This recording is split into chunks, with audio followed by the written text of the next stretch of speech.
If lovely little bluebirds fly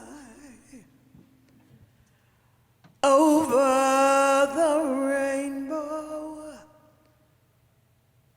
why, oh, why can't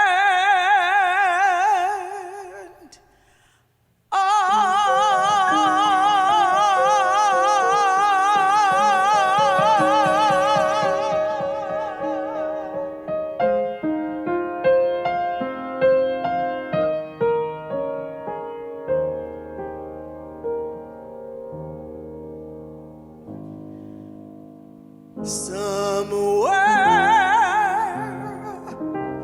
over the rainbow, way up high,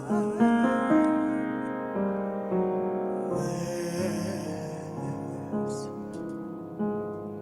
a land that I heard of once in a lullaby.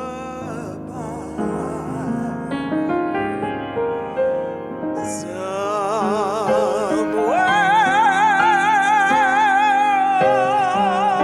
over the rainbow, skies are blue, and the dreams that you dare to dream really do come true.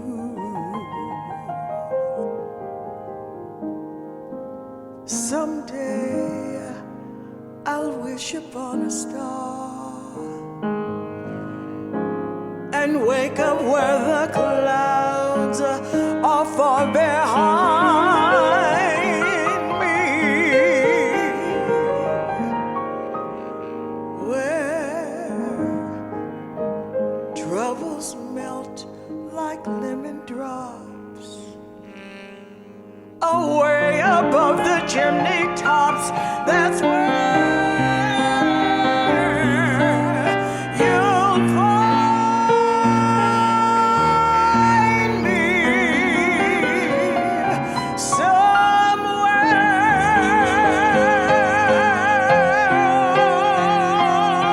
over the rainbow.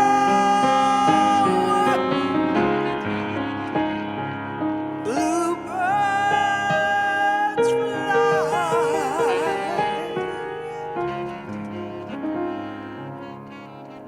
birds fly over the rainbow. Why then, oh, why can't I? If lovely little bluebirds fly over the rainbow, why, oh, why can't I?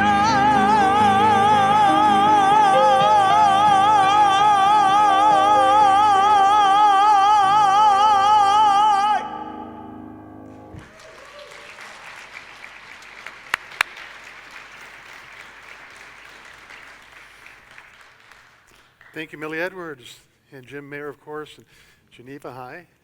How are you? Good to see you. I have a few brief announcements before we begin the service, but I'd like to tell you the latest news on my cousin Ozzy. He seems to have got himself into a bit of a jam. For those of you who don't know him, he lives in Dundas, South Dakota, kind of a bucolic, rustic type person that hangs out at Lars Iverson's Tavern all day. Anyway, Lars Iverson, his best friend, decided to do something that he never considered before, and that was taking a trip to Europe, going out of the country. So I went to Ozzy and I said, I need you to do two things while I'm gone. First of all, will you just stop in and check on my mother every once in a while? But the other more important thing is I want you to take care of my cat. My cat's the most important thing I have in this whole world, Lars said. And he had a whole regimen of things for Ozzy to do. He had cat vitamins, he had cat exercises, he had cat meditations, everything. So Ozzy had the list. Lars felt secure. He went off to Europe. Well, about 2 weeks later, Lars was in France, and he gets a call from Ozzy. And Ozzy says, I got bad news, your cat died. And Lars just burst out in tears. He cried and cried and cried and cried and cried. And then he said, Ozzy, that's the worst thing you could have done to me. It's horrible what you just did. When a tragic thing happens like that, you don't just blurt the news out. You've got to kind of prepare the people for the bad news to come and give them a chance to take the news with a little bit more composure. So Ozzy said, well, what should I have done? Well, Lars, you just make something up. You say, send me a telegram. Say, dear Lars, your cat is on the roof. And then a couple days later, you send me another telegram and you say, dear Lars, your cat fell off the roof. And then a couple days later, you send me a telegram and you say, dear Lars, your cat is in the hospital. And then, after these 4 warm-ups, you say, dear Lars, I'm very sorry to tell you this. Something bad has happened. Your cat died. Well, Lars, in his anguish, continued on his trip through Europe. But 2 weeks later, he gets a telegram from Ozzy. It says, dear Lars, your mother is on the roof.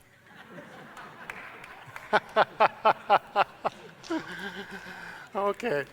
I have a few brief announcements before we begin this morning, and the first is from Pat Parton. She's our coordinator and facilitator of the blood drive. Pat, would you come forward? And do you need a microphone? Yes. Yeah. Oh, there we go. Thank you. I'm used to Zoom, so you're going to have to see my notes in front of me. Sorry about that. Next Sunday, Unity Temple is sponsoring the blood drive with Community Blood Center here down in Temple Space from 8:30 in the morning until 12:30 in the afternoon. And I just wanted to let you know that blood is used in the treatment of cancer, trauma, surgeries, newborn babies, and in the treatment of sickle cell disease. And so when the pandemic struck, it made a huge gap in the number of donors who could donate in relationship to the patients that were in the hospital. So I'd like for you to consider sharing your gift of good health and come and donate next Sunday. I only have 18 spots left open. You will be registered. Everyone who attempts to donate will be registered to win a Kansas City Chiefs fan pack. So hopefully you'll take this consideration and donate blood next Sunday. Thank you.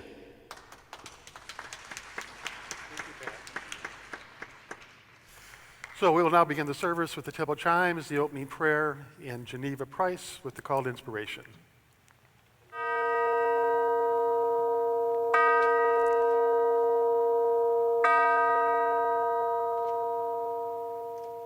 Please say this with me if you choose.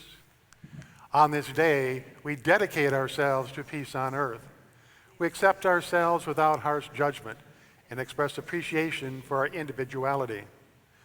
We live without fear to meet the events of this day with confidence.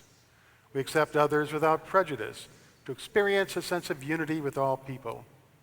We honor our earthly environment and recognize a oneness with all creation, in harmony with ourselves, our lives, other people, and all of nature. We live this day with a peaceful mind, a peaceful heart, and a peaceful spirit. Thank you, God. Amen. Take this moment, sign and space. Take my friends around.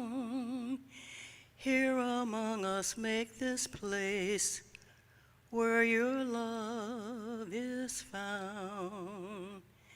Take the time to call my name. Take the time to mend who I am, what I've been, and all to do. Take my talents, take my skills, and take what is yet to be. Let my life be yours, and yet let it still be me.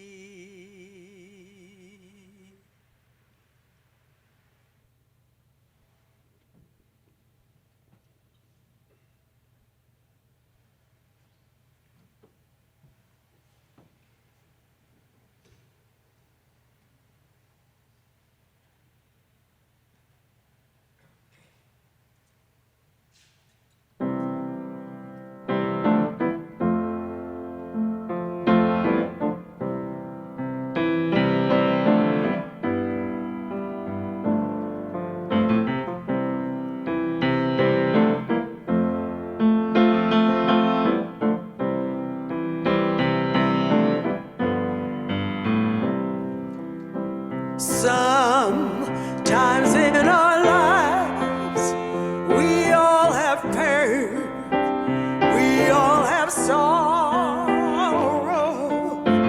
But if we are wise, we know that there's always tomorrow. Lean on me when you're not strong. I'll be your friend. I'll help you carry on. For it won't be long till I'm gonna need somebody to lean on. Please swallow your pride if there are things you need to borrow. For no one can feel those of your needs that you won't let show. You just call on me, brother, when you need a hand. We all need somebody to lean on. I just might have a problem that you'll understand. We all need somebody to lean on. Lean on me when you're not strong. I'll be your friend. I'll help you carry on. Oh, it won't be long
Thank you, Millie and Jim, once again.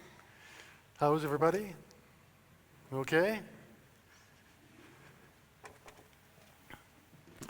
Well, today, this is the second part of a two-part series called Point of Harmony.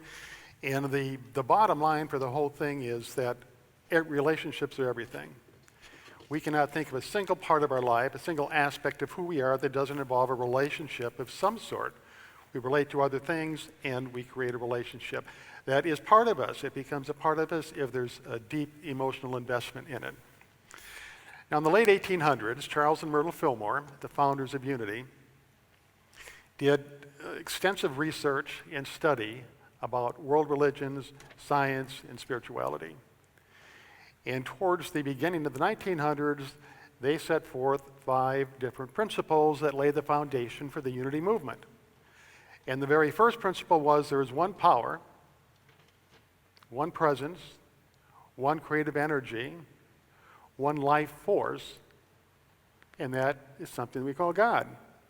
And this was pretty radical in its day because before God had been sitting on a throne looking down on all creation with his finger that shot out lightning bolts and waiting for somebody to do something wrong. And it was pretty radical for them to come up with this idea, and some people called them heretics, some people called them plain out crazy. But the thing about it is, about 30 or 40 years later, science began to pick up on this, and there's scientific evidence that everything is connected. If God is it all, God is everywhere present, then that means that God is within us. And that means that in order for us to connect with God, we have to find ourselves a nature that is identical to God's. So in the 1940s, Albert Einstein, one of the most brilliant people that ever lived, came up with this a human being is part of the whole called by us the universe. Through our thoughts and feelings, we experience ourselves as something separate from the rest. This delusion is like a prison for us. Our task must be to free ourselves from this prison by widening our circle of compassion to embrace all living creatures and the whole of nature in its beauty.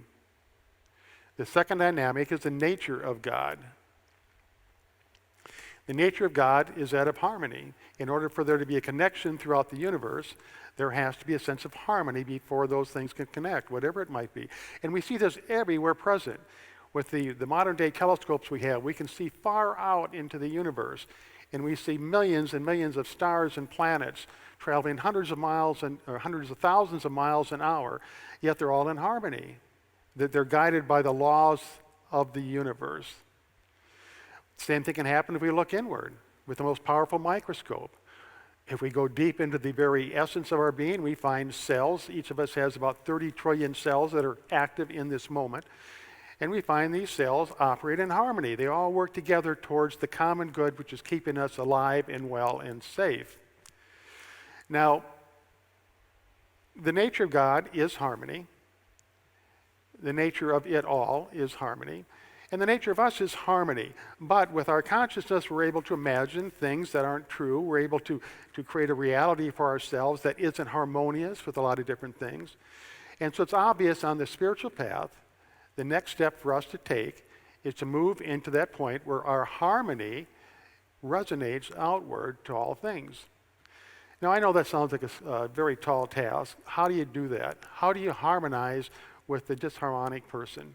How do you love the unlovable? How do you put yourself out there and try to say, okay, I'm going to live up to my true nature, and I'm going to connect with God in God's nature and be in harmony with all people? Well, the story of the prickly porcupine can help us with that.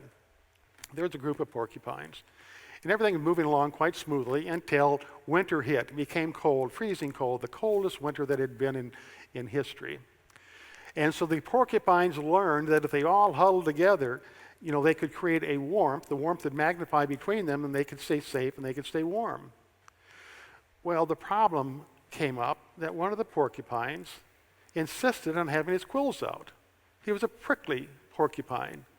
And so when they all huddled together to get warm, the other porcupines were getting poked, and they're getting jabbed, and they're getting stabbed by this one porcupine. So they set a policy, a principle, that in order to be a part of the group, a part of the huddle, so to speak, they had to have their quills laid down at ease. Well, the prickly porcupine said, to heck with that. You're not going to tell me what to do with my quills. They're my quills, and I do what I want with them. And they said, well, okay, but then you can't be in the circle. So he left the circle and went out by himself, and soon realized that he was going to freeze to death without the help of the other porcupines. So he went back and said, forgive me, please. I am sorry. I will lay my quills down, and they will be at ease. And everybody lived happily ever after. Now, the point of that is we have people in our lives that are prickly porcupines. And it might be in the workplace, it might be in the family, it might be walking down the street. People that just don't seem to treat other people the way people should be treated.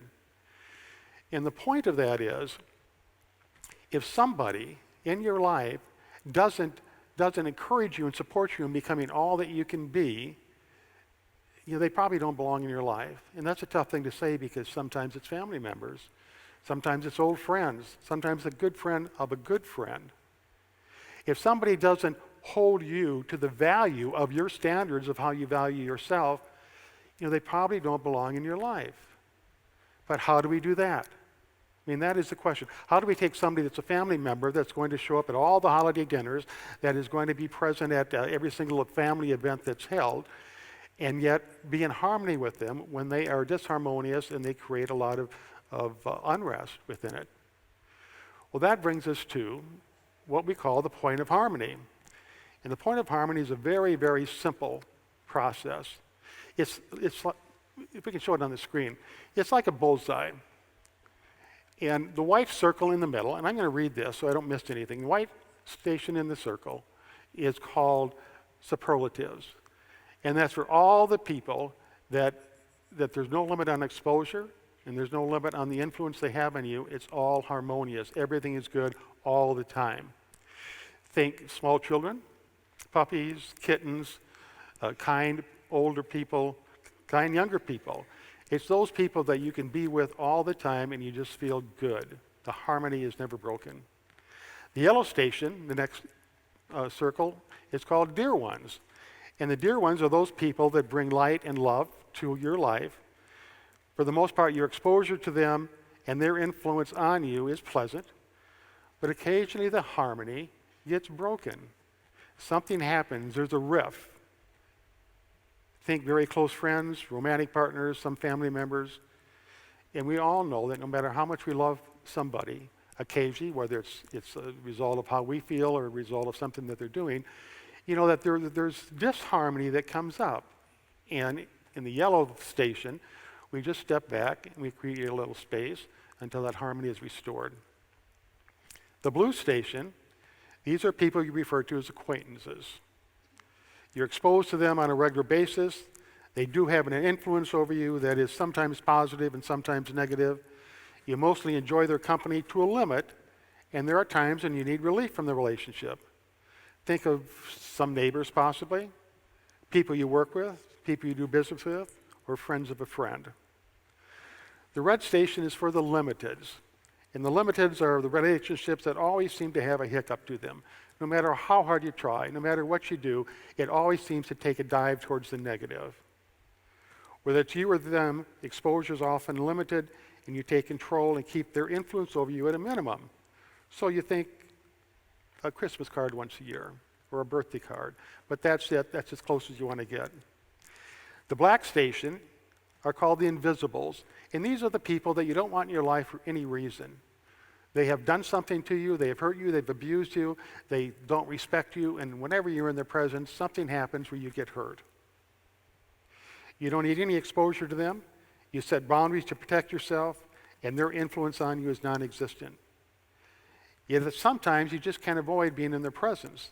And when that happens, you are kind, you wish them well, and you have harmony within yourselves, whether they have it or not. Now, I know I just said a whole lot in a very short period of time, but this pamphlet is available to you when you leave. They'll be on tables out in the lobby, so you can take it. And there's also a definition of the point of harmony in here that I think you'll enjoy. The point is, the objective is to have harmony that can maintain itself and withstand any sort of a onslaught when you go out into the world with the people that you know. So you don't have that that ill feeling of disharmony within you. Now this is important, and I mentioned this last week. Every single relationship that we have is ours and ours alone. I have a relationship with many of you, you have a relationship with me, but they're not the same. My relationship with the people here that I know is based on how I perceive them, thoughts, feelings, attitudes, and perceptions I have towards them. It's how I molded them in my mind. It's all my thoughts and feelings, how I have molded them to fit into my life, what I think of them. And their relationship with me is exactly based on their reality, their thoughts and feelings, which are totally different than mine. When you have two relationships, my relationship with you and your relationship with me, that are both in harmony, then they can connect and join together, and that's when we feel the bliss of really social contact and romance and love and that kind of thing. Also, the stations that we put people in aren't permanent. You know, the goal is to bring somebody from the yellow or the red station down to the blue station, and the blue station down to the yellow station, so that the closer they get, the more exposure we can have towards them, and the more influence they can have on us that blends with that harmony that we have. Now, before I close, I want to give you a short story. When I was in 7th grade, a bunch of us kids were playing around at the park one early evening, as kids do, just hanging out and having fun. Well, there's a fellow named Chuck, and Chuck was about a foot taller than the rest of us. He's a big, brawny guy. And he decided to have some fun with me. And he came up behind me and he put his arms underneath my arms. Then he locked his hands like this around my neck. Back then it was called a full Nelson, if anybody remembers that. And he lifted me off the ground. And it began to hurt. Other kids were laughing, and Chuck was laughing, and he started shaking me. And I yelled and I started screaming, let me down, and so he pushed me forward. I landed on the ground, hit my stomach, my face hit the ground, knocked the wind out of me. It hurt, and I wanted to cry. But I didn't. I got up, I just walked away. I walked away hating him, never wanting to see him again. He was in the black station on the outer ring. Well, I got about a block away and I heard somebody call my name out behind me. I turned around. It was one of the girls that had been with this group, somebody that I briefly met at one point in time. And evidently she had felt sorry for me, so she tracked me down and said, do you mind if I walk with you? I said, no, that'll be fine. Her name was Sandy. And so we continued to walk for a while. Then we met each other the next day, and it developed in a very close friendship. Now then, fast forward 30 years, I have entered the seminary to become a Unity minister, and part of their program was what they call an in-depth emotional scan. And that is you just go into your mind and review all the relationships that you have and see if there's anything in there that you're blocking, anything in there that has a negative type of emotion, anything in there that disrupts your life. I couldn't think of anything. My faculty advisor says, well, take it into meditation, see what comes up. Took it into meditation, guess who pops up? Chuck. And all the emotions I had that night as a 7th grader, the hate, the anger, the resentment, the embarrassment, everything was right there. And so I told my faculty member this the next day, and she said, you got to go see Chuck. I said, no, I am not going to go see Chuck. And she says, yes, you need to go see Chuck. So I made some phone calls to some of the kids I went to high school with. Found out where Chuck was. He's still back in my hometown of Sioux Falls, South Dakota. Got in my car, drove up there. He had opened up a repair shop for diesel trucks. I went to his repair shop, got out of my car, walked up the driveway. There's one truck in the shop, and there's somebody under the hood working on it. So I said, hello. And the person crawled out, and it was Chuck. Now, the greatest delight of this moment was we were now the same size, which was pretty good. I wasn't scared about him grabbing me again. But when he came up underneath the truck, he was surprised to see me. We shook hands, sat down, and started talking. And I asked him how things were going. He said, not so good. He said, I've run out of money, and I'm going to have to close my shop. I thought, oh, that's tough. I'm sorry about that. And I said, how's your wife? Because she went to high schools with us as well. And she said, well, the financial problems and a lot of other things have just disrupted the marriage and we're getting a divorce. And I looked at Chuck, and he had aged before his time. He was run down, he was tired, he was sad, and I forgot all about that event that happened in 7th grade. We talked about all sorts of different things. I don't think he even remembered the event that had stuck with me all that time. We laughed about people that we knew. We told stories about other people that had gone on and done different things and become different things. Shook hands and we left. And on the way back, I felt so good because I just relieved of that anguish and that it was a dis-ease. It dis-eased me, the memory of Chuck, but it was in me. And that was the point I'm trying to make about relationships. If you have a relationship that's had emotions invested into it, it is yours and yours alone, and it's never going to go away. You know, you can put the person's name into the burning bowl every single year. That person's going to stick with you, and the emotions that you have towards that person are going to stick with you unless you revisit it and you re-perceive it from a different viewpoint. From an adult viewpoint is totally different from that of a 7th grade kid. At that point, I came to understand Chuck was just playing around. I don't think he's trying to be mean. Kids that laughed were kind of egging him on. But it made me understand the true value of this point of harmony, where if my inner nature is that of harmony, and God, it all, has a nature of harmony, then in order to connect to God and to it all, I have to have a harmonious base to me.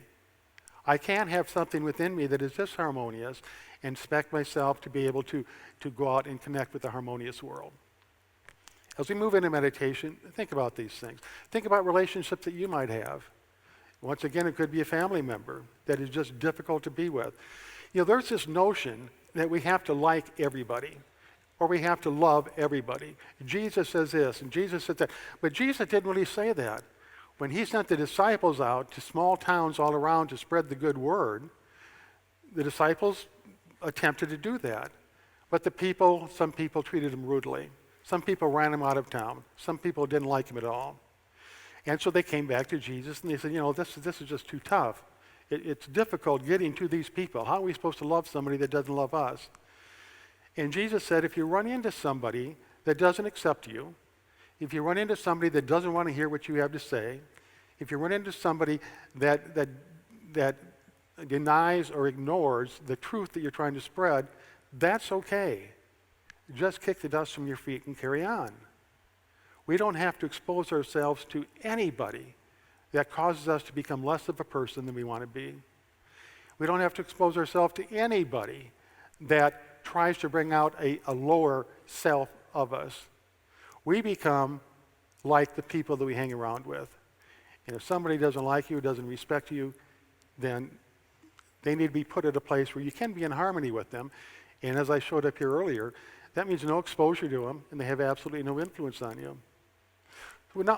Before we move into meditation, I have one update. It was about Sandy, the young girl that followed me. We went together all through high school. We got to get married when we were 19. We were married for 22 years. I went up to Sioux Falls to see her this past summer in July. It's the 60th anniversary of our relationship, which had its ups and downs, but it ended on a very harmonious and loving note. We sat for 3 hours and just talked and talked and talked from the earliest things. When we first met, we were both 5 feet tall and weighed 100 pounds. We were like salt and pepper shakers. We'd stand toe-to-toe with each other and look straight into each other's eyes. I grew and she never did. But it was just a wonderful feeling to know that after 60 years and the impact she had in my life and the 3 kids that we had together and the family that was wonderful at times and tough, all ended on this harmonious note. I went up to see her because she was diagnosed with cancer and she didn't have long to live. And she died about a month after that. But it was on a note for me that I really realized the impact that she had on my life. Even at the worst times, we were teachers to each other. You know, we grew up from a state of immaturity and a state of poor social skills into adults that joined together to teach our kids to treat other people the way you want to be treated. It's as simple as that. So we're going to move into meditation now, and we're doing something a little different. We're beginning meditation with a prayer, and it's going to show up on the screen here in a second. And the prayer itself is something that we read aloud. Some people, when they go into meditation, they'll read it 3 or 4 times during the meditative period. This particular prayer is called the Prayer of Harmony. So please say this with me if you choose. The harmony I experience this day flows forth from my outlook on life. It will not be hampered by what is happening around me, what has happened in the past, or by what might happen in the future. I choose to see the beauty of my life and the promise of my good to come. I am an expression of the living Spirit. My potential for joy cannot be bound. We now move into meditation.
slowly begin to bring yourself back to this time and this place, and do so with a sense of joy for the day ahead, a sense of peace for all that is, a sense of appreciation for all that you are, all that you have, and all that you can do.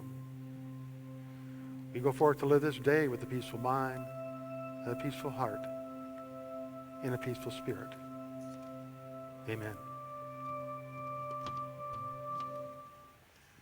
God, my creator, God, my sustainer, immersed in your holy presence, I receive divine guidance, balance, absolute power. Your present, O sacred Spirit, creates a sanctuary of love and peace. In the stillness of your holy presence, I am renewed.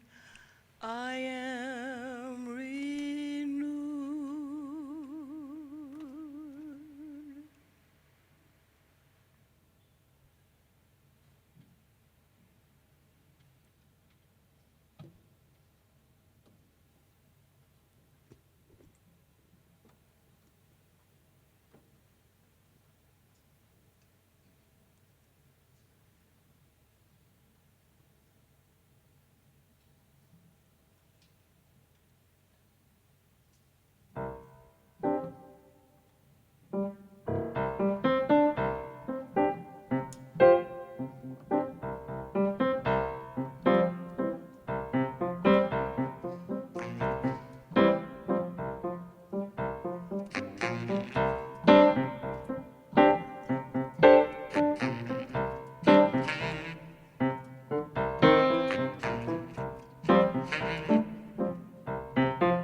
I can see clearly now the rain is gone.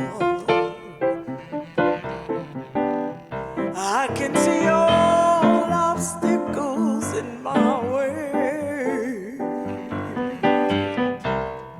Gone all the dark clouds that had me blind.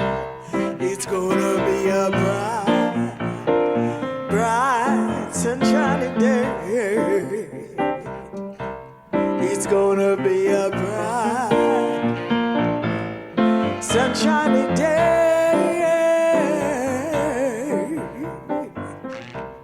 I think I can make it now. The rain is gone. All of the bad feelings have disappeared. Here is that rainbow I've been praying for. It's gonna be a bright, sunshiny day.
Well, this concludes our service for today, but before we end, this is a time where we call gratitude, and we think of all the things we are grateful for in our lives. I'm grateful for you. I'm grateful for this church. We're grateful for the life we have and the health that we have. We're grateful for so many different things that oftentimes we just don't focus on. We focus on the good gets greater in our lives. We focus on the bad gets greater in our lives. If you'd like to make a donation to Unity Temple, there's receptacles in the lobby. They're gratefully received, and we appreciate that. And also, this week was Veterans Day, and we'd like to pay tribute to all the wonderful veterans that have served this country in different ways. Some have gone into battle, some are behind the scenes making sure everything works properly. But please, let's honor our veterans at this time.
We'll now close out the service with the prayer of protection, and together we'll sing the peace song. The light of God surrounds us, the love of God enfolds us, the power of God protects us, and the presence of God watches over us wherever we are. God is. And all is well.